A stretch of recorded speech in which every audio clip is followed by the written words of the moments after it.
Hey everyone, it's Katrina Mono. I am coming to you today with a how to draw video. I made a very long time ago when I was much younger and making very cringy videos. Drew a how to draw a girl falling in like an anime art style.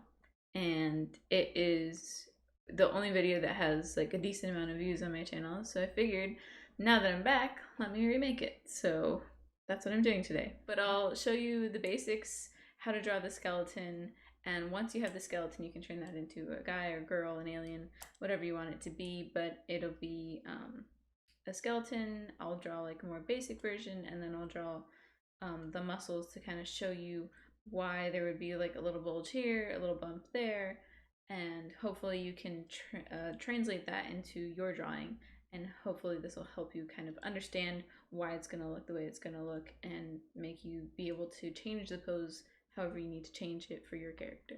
So let's get started. Okay, so we're going to start off. I'm going to use Photoshop because that's my art program of choice, but you can do this in whatever you have or on paper. So I'm going to start off with my first layer, which will be a basic drawing of the skeleton. Well, basically a stick figure, not really the skeleton. The way I like to do it now is I'll start with like a stick figure, but it'll be sort of 3D and sort of representative of bones in some places. Like the pelvis bone, you'll see I'll draw it, but let me just start drawing and then we'll get to that. Basically, you start off with your head, and then you're going to have a torso. Since this is a man, I'm going to make this sort of a 3D torso.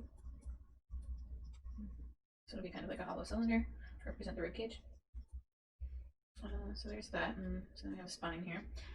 Actually, what I should have said is the first thing you should do is think of the main motion you want to see in the pose.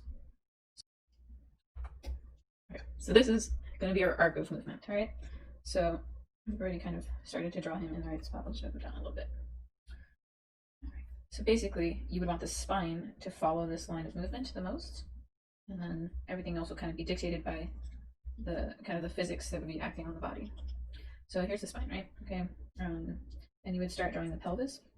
A lot of times, especially with guys and girls when you're drawing them, I think it makes the most sense instead of drawing a box to draw sort of that pelvic bone shape. And make sure when you're drawing something, even if it's from the side view, to think about foreshortening. So when the parts that are closer to you are going to be bigger, and depending on the angle, they're going to be distorted a little bit.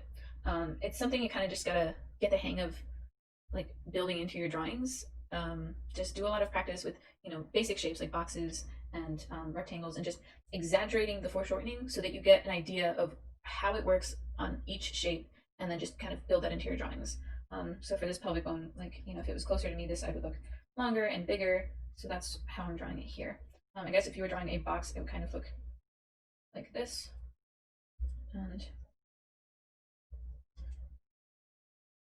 like that. So that would be the pelvis shape you would draw if you were doing a box. But I'm doing more of a pelvic bone shape because that'll tell me where the little notch will be for where the bone protrudes, like where the bone kind of hits the skin with no muscle in between, so you kind of see it.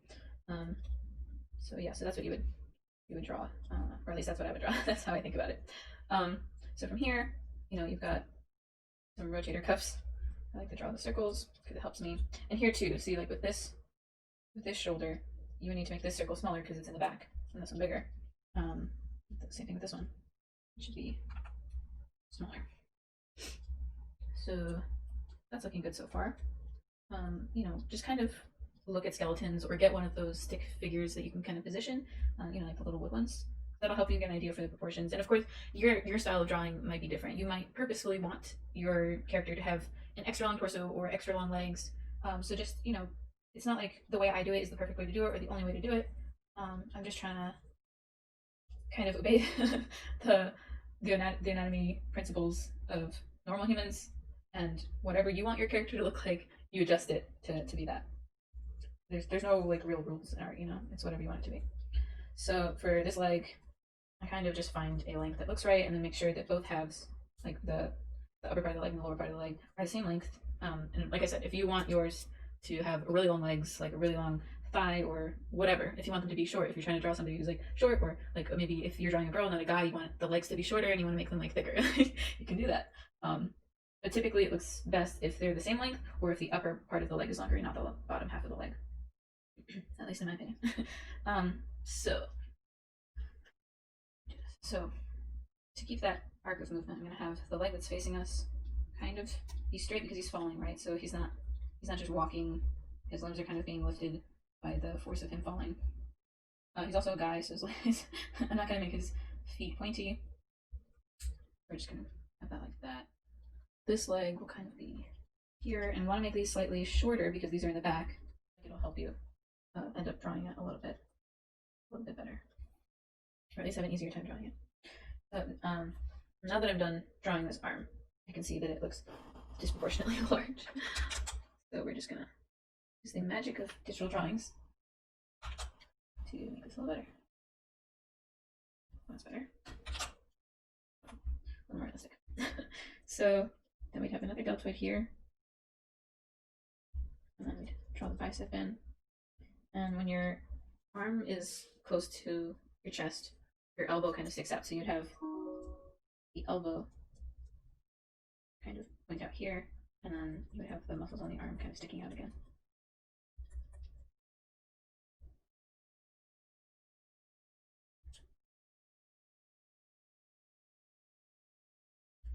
I'll make this a little bit lighter now, so easier time seeing.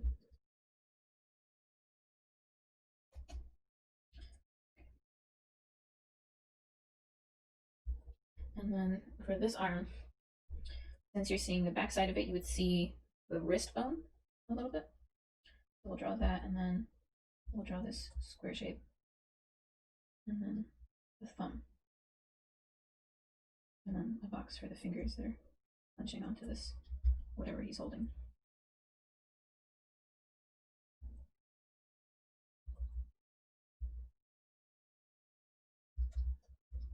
There. And now we're going to draw the neck. So you have the, whatever these muscles are called, trapezoid something, trapezus, I don't remember. But you know, these triangle muscles here. And then you'd have the ligaments that connect to the neck, and you'd have the collarbones, which will lead up to the shoulders. It'll look something like that. And then this line always connects to the collarbone. And we'll do a 3/4 view for his face. And the best way to start off drawing faces is to just do the circle for the head, and then add a chin to that circle. And then think of it as 3D instead of 2D. So the center line of the circle would wrap around this sphere just slightly. And let's make sure we get a realistic head. Okay, so you wrap around the circle, and then you want to split the face into 3 quadrants. So the first line would be splitting the sphere in half. That's where your eyes would be. Then below that, you want to split this region. You see my pointer? Okay. You would want to split this region into 2 more parts, so that you have 3 lines total, and those would be equally spaced parts.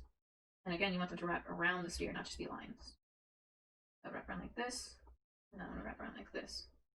And then with those 3 lines, they're equally spaced on the head. See, they look a little bit, they get closer together as you go down the sphere, just because of the pose that he's in, but they would be spaced evenly if you're looking at him straight on.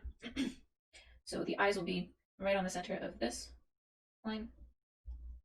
The nose would come to a point at the center of this line, and then the lips would be on the top and bottom of this line. And then you would have a correctly proportioned face. So that's it for the muscles, basically. From here, we would just move on to a new layer and refine the line art.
So that's it for this video. I hope you really enjoyed it. If you did,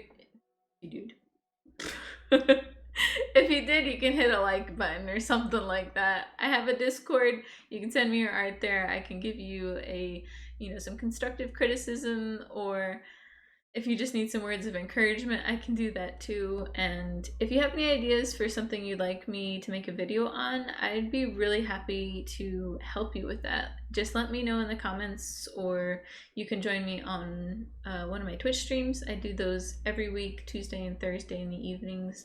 And I have like a Twitter. There's a bunch of different things you can reach me on if you want to. So yeah, they'll be linked below. But have a great day. Thank you for watching. Bye.